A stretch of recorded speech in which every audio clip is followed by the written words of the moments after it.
Hi everybody. अभी कुछ दिनों पहले हमने आरबीआई ग्रेड बी के लिए एक 90 डेज़ का प्लान लाया था।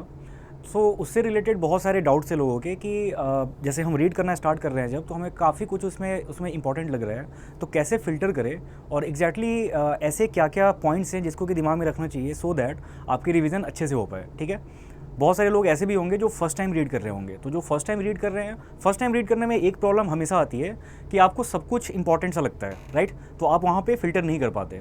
सो जो फर्स्ट टाइम रीड कर रहे हैं उनके लिए मेरा सजेशन यही है कि आप लाइन बाय लाइन अच्छे से पढ़ो, देखो, और जो भी आपको इंपॉर्टेंट लग रहा है, जैसे हमारे कोर्स में सब कुछ बोल्ड में दिया हुआ है, जो भी किसी भी चैप्टर में जो इंपॉर्टेंट पॉइंट्स हैं वो आपको बोल्ड में मिलेंगे ऑलरेडी। ठीक है, लेकिन आप मान लो कि आपके सोर्सेज कुछ और भी हैं, तो आप वहाँ पे हाईलाइट करो। ठीक है, या अगर आप खुद का नोट्स बना रहे हो तो आप उसमें स्टार मार्क करके उसको रखो, सो दैट जब आप रिवाइज़ करना स्टार्ट करो तो चीज़ें आपको पता हो कि इस चैप्टर में क्या क्या इंपॉर्टेंट पॉइंट्स थे।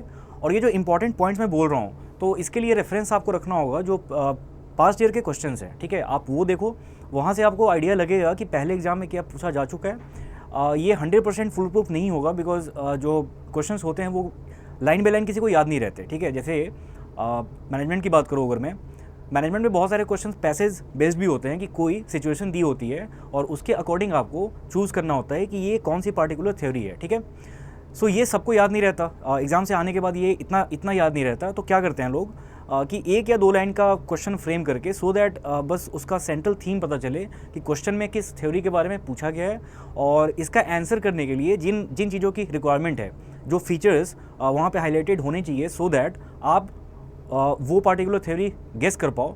तो इसके लिए जो सफिशिएंट फीचर्स है बस वही आपको मिलेंगे। एक्चुअल क्वेश्चन आपको कभी भी पास्ट ईयर में जो मार्केट में आपको अलग अलग सोर्सेज से मिलेंगे, तो एक्चुअल क्वेश्चन आपको नहीं मिलने वाला। ठीक है, सो ये मैं आपको मोटिवेट करने नहीं आया आज, मैं एक्चुअली मोटिवेशन चैप्टर को मैंने पिक किया है और उसी के थ्रू मैं आपको बताऊंगा कि कैसे आपको ध्यान रखना है कि एग्जैक्टली कौन से वो पॉइंट्स हैं जो कि आपको अच्छे से पता होने चाहिए और वो आपके नोट्स में हाईलाइटेड होने चाहिए, ताकि आप जब रिवाइज़ करो तो वो फैक्ट, वो इन्फॉर्मेशन आपको बार बार आपके सामने आए।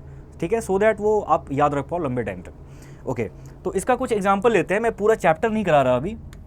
ठीक है, हम बस ये देखेंगे कि कैसे कैसे हमें रीड करना है।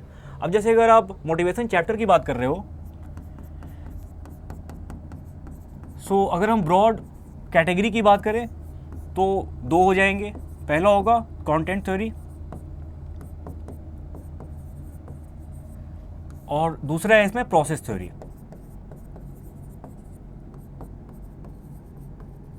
तो सबसे पहले तो आपको ये पता होना चाहिए कि कौन सी थ्योरी किस कैटेगरी में आएगी। और इसके लिए बहुत अच्छा है कि अगर आप आरबीआई ग्रेड बी का ऑफिशियल सिलेबस देखो तो वहाँ पे अच्छे से दे रखा है पहले से ही। ठीक है, सो ये चीज़ आपको क्लियर होनी चाहिए।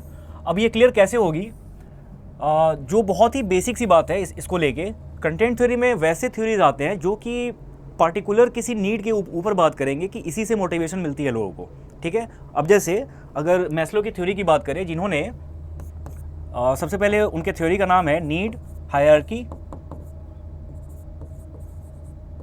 थ्योरी। ठीक है, अब इसमें उन्होंने बात की कि टोटल 5 ऐसे नीड्स हैं जो कि लोगों को मोटिवेट करते हैं। इनफैक्ट इसको हायरार्की इसलिए भी बोला जाता है क्योंकि उन्होंने एक पिरामिड टाइप का बनाया और इसमें ये बोला कि टोटल 5 थ्योरीज हैं, जिसमें जो सबसे बेसिक नीड है वो होगी फिजियोलॉजिकल। ठीक है, फिजियोलॉजिकल नीड्स। आगे आओगे तो सबसे ऊपर आपको मिलेगी इसमें सेल्फ एक्चुअलाइजेशन। सो इसमें जो नोट करने वाली बात है वो ये कि आपको ये अच्छे से पता होना चाहिए कि हायरार्की में किस स्टेप पे कौन सी नीड है। इस पे आराम से क्वेश्चन बनाया जा सकता है कि द मोस्ट बेसिक नीड, ठीक है, among all the 5 needs given by Abraham Maslow, वो आपसे पूछ सकते हैं कि सबसे बेसिक नीड इसमें से कौन सी है। ठीक है, तो एक तो क्वेश्चन इस टाइप का बन सकता है। ओके, अगर हम टाइप्स ऑफ क्वेश्चन की बात करें तो आपसे ये पूछ सकते हैं, जैसे मैंने पहले बोला था कि कुछ फीचर्स दे रखे होंगे और ये बोलेंगे कि ये कौन सी थ्योरी है या फिर इस थ्योरी को किसने प्रोपाउंड किया था।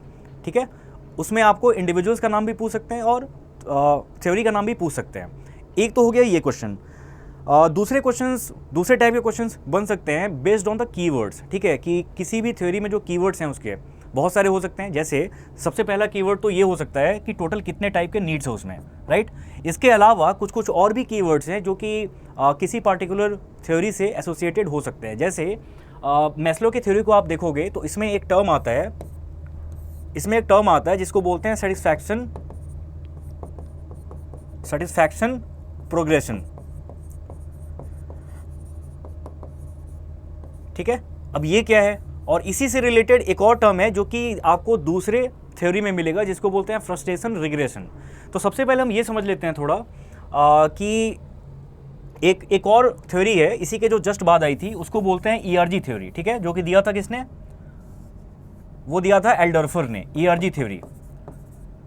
ओके, तो मैस्लो के जो 5 नीड्स हैं उसी को एल्डर्फर ने अपने ईआरजी थ्योरी में, यानी उन्होंने क्या किया कि 5 नीड्स को 3 में डिवाइड कर दिया। मतलब 5 नीड्स को उन्होंने रीडिफाइन कर दिया इन टर्म्स ऑफ 3 नीड्स। तो क्वेश्चन यहाँ पे बड़े आराम से बन सकता है, ठीक है, कि विच ऑफ द थ्योरीज, ठीक है, जिन्होंने मैस्लो के 5 थ्योरीज को कैटेगराइज किया 3 डिफरेंट टाइप्स ऑफ नीड्स में। एक ये क्वेश्चन बन गया। दूसरा ये बन सकता है वहाँ पे, अगर आप ऐसे देखोगे तो जो मैं बता रहा था कि फ्रस्ट्रेशन रिग्रेशन, ठीक है, फ्रस्ट्रेशन रिग्रेशन कीवर्ड है, वो ईआरजी थ्योरी से लिंक्ड है। ईआरजी थ्योरी मैस्लो के थ्योरी के जस्ट बाद आई थी। वो क्यों आई थी? क्योंकि उन्हें लगा कि कुछ ड्रॉबैक्स हैं मैस्लो के थ्योरी में जिसको कि मुझे एलिमिनेट करना है यहाँ से। तो मैस्लो ने ये बात बोली थी कि आप ये जो हायरार्की है पूरी, जो कि मैंने आपको दिखाया पिरामिड के फॉर्म में, तो उन्होंने इसको बहुत रिजिड कर दिया। उन्होंने ये बोला कि जब तक आपकी मोस्ट बेसिक नीड्स फुलफिल नहीं होती तब तक आप ऊपर नहीं जा सकते। ठीक है, और इसकी जो हायरार्की है वो बहुत रिजिड है, एज इन कि मान लो मैंने इसकी नंबरिंग कर दी 1 2 3 4 5, तो जब तक आपका नीड 3 फुलफिल नहीं होता तब तक आप 4th पे नहीं जा सकते। ये बोला था मैस्लो ने। एल्डर्फर ने बोला कि ऐसी कोई नेसेसिटी नहीं है कि आपकी अगर एक नीड फुलफिल नहीं होती तो आप दूसरे पे नहीं जा सकते। जैसे हो सकता है कि लोगों के बेसिक नीड्स जैसे कि फूड, क्लोथ्स, ठीक है, हाउसिंग, ये सब मीट नहीं हो रहे हो, लेकिन फिर भी लोग ग्रोथ या फिर सेल्फ एक्चुअलाइजेशन पे चले जाएं। जैसे कि बहुत सारे मॉन्क्स करते हैं, मॉन्क्स के पास रहने की जगह नहीं होती, फिर भी वो जगह जगह घूमते हैं, ठीक है, ताकि उनको नॉलेज मिले। सो एल्डर्फर ने ये बोला कि ऐसी कोई नेसेसिटी नहीं है, ये जो रिजिड इन्होंने बना दिया था पिरामिड मैस्लो ने, तो ये होना ज़रूरी नहीं है।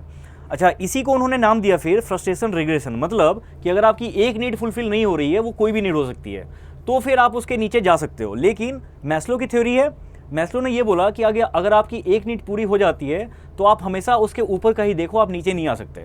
तो ऐसे बहुत ही छोटे छोटे पॉइंट्स हैं जिससे कि आपको क्लियर आइडिया लगेगा कि दो जो मोटिवेशन के थ्योरीज़ हैं उनके बीच में आपस में डिफरेंस क्या है। और ये डिफरेंस आपको बहुत अच्छे से पता होना चाहिए, तभी अगर मान लो कि कोई बहुत ही अप्लाइड टाइप का क्वेश्चन आता है जिसमें कि 2 या 2 से ज़्यादा थ्योरीज मेंशन्ड है, और उसमें आपको लास्ट में पिक करना रहेगा कि जो फाइनल समझो कि जो आपसे पूछा जा रहा है, तो ये 2-3 थ्योरीज में से वो कौन सी है, राइट। तो इसके लिए आपको बहुत अच्छे से 2 थ्योरीज के बीच का डिफरेंस आपको बहुत अच्छे से पता होना चाहिए, ठीक है। तो क्वेश्चन इस पे आ सकता है। अच्छा, उसके बाद बहुत सारे ऐसे टर्म्स मिलेंगे और इस पे क्वेश्चन आ चुके हैं, जैसे कि मोरल मोटिवेशन में क्या डिफरेंस है। अब मोटिवेशन जब हम बोल रहे हैं तो बहुत बार बोलते समय में हमें आइडिया नहीं रहता, हमें ये लगता है कि मोटिवेशन और मोरल में बहुत ज़्यादा डिफरेंस नहीं होता होगा।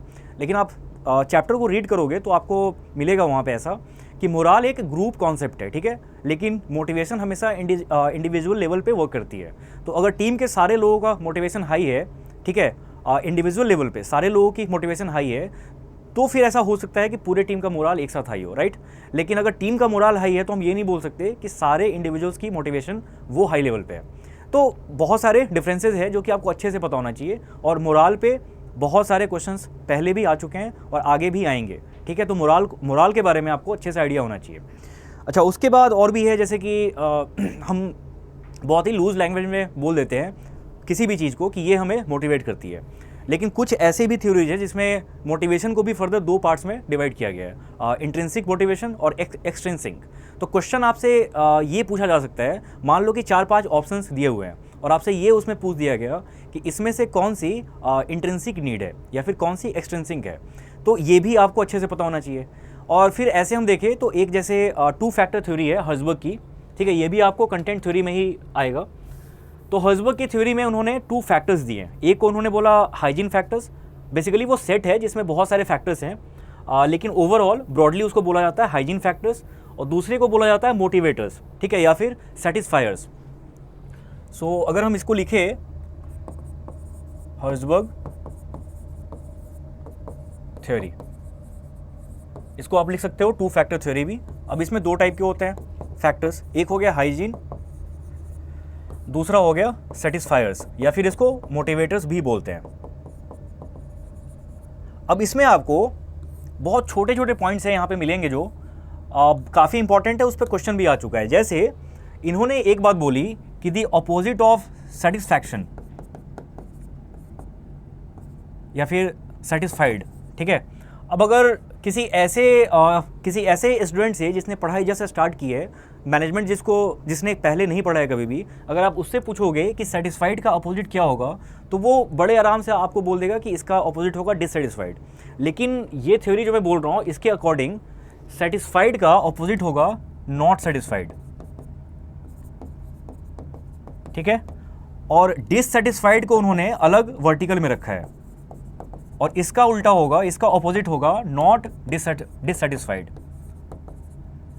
ठीक है। तो ये सब जो है ना कैटेगराइजेशन आपको अच्छे से याद होनी चाहिए। अब इसको हम लिंक कैसे करेंगे? तो जो हाइजीन फैक्टर्स हैं, हाइजीन फैक्टर्स को आप दूसरे वर्ड्स में बोल सकते हो कि ये एक्सट्रिंसिक है, ये एक्सटर्नल है, ये आपको इंटरनली मोटिवेट नहीं करती। ये बस इनका काम क्या है कि आपको काम करने में कोई दिक्कत ना हो, ठीक है। आपकी बेसिक नीड्स अगर पूरी हो रही हैं तो वो आपका आ जाएंगे हाइजीन फैक्टर्स में। अच्छा, अगर आपके हाइजीन फैक्टर्स फुलफिल हो रहे हैं, so you are not dissatisfied. इसका मतलब ये नहीं है कि यू आर सेटिस्फाइड, वो सेटिस्फायर्स पे डिपेंड करेगा, ठीक है। अब मैं ये सब कीवर्ड्स क्यों बता रहा हूँ आपको, क्योंकि अगर आप चैप्टर रीड करोगे अच्छे से तो देखना ये सारी चीज़ें वहाँ पे बोल्ड में लिखी होंगी, ठीक है। और यहीं से क्वेश्चन बनाए जाते हैं। तो इसीलिए मैंने आपको कुछ कुछ एग्जांपल्स दिए हैं। ओब्वियसली बहुत सारे थ्योरीज है इसमें, कंटेंट थ्योरी में भी आपको 2-3 और मिलेंगे एक्स्ट्रा, प्रोसेस में भी बहुत सारे हैं। तो सारा का सारा अभी बता पाना यहाँ पे पॉसिबल नहीं है, लेकिन मैंने कुछ एग्जांपल्स आपके सामने रखे हैं कि जब आप चैप्टर रीड करो और जैसे ही आपको ये कीवर्ड्स दिखे तो आप वहाँ पे अलर्ट होके उसको अच्छे से पढ़ो, समझो कि क्या डिफरेंस है दोनों में। जैसे मैंने बोला कि सेटिस्फाइड या सेटिस्फैक्शन का अपोजिट है नॉट सेटिस्फाइड या फिर नो सेटिस्फैक्शन, और डिससेटिस्फैक्शन का अपोजिट होता है नो डिससेटिस्फैक्शन। ये बहुत अच्छे से आपको पता होना चाहिए। और ऐसे ऐसे बहुत सारे क्वेश्चंस बन सकते हैं। लेकिन अगर आपने 2-3 थ्योरीज में आपने अगर पिक कर लिया है कि आपको कैसे रीड करना है, तो आगे भी आपको प्रॉब्लम नहीं आएगी। तो आज के वीडियो को बनाने का पर्पस मेरा सिर्फ ये था कि कैसे पढ़ना है, किन बातों का ध्यान रखना है, मुझे बस वो बताना था। तो अब जो हमारी 90 डेज़ की स्टडी प्लान है, आप उसको ऐसे ही फॉलो करो, कीवर्ड्स पे बहुत अच्छे से फोकस करना, क्योंकि अगर बहुत ही ईजी क्वेश्चन आते हैं तो वो सारे लोग कर लेंगे, ठीक है। लेकिन जो क्वेश्चन पैसेज के फॉर्म में आ रहे हैं ना, वो आप तभी कर पाओगे जबकि आपकी अंडरस्टैंडिंग बहुत अच्छे से डेवलप हो चुकी है। उसके बिना वो आपके लिए पॉसिबल नहीं हो पाएगा अटेम्प्ट करना, राइट। सो इसी वे में आप अपनी स्टडी कंटिन्यू रखो, और जब आप पूरा चैप्टर रीड कर लोगे तो आपको बहुत अच्छे से समझ में भी आएगा और ये भी पता रहेगा कि क्वेश्चन कहाँ से बनाया जा सकता है। सो आज के वीडियो में कंटेंट इतना ही था। Thanks for watching.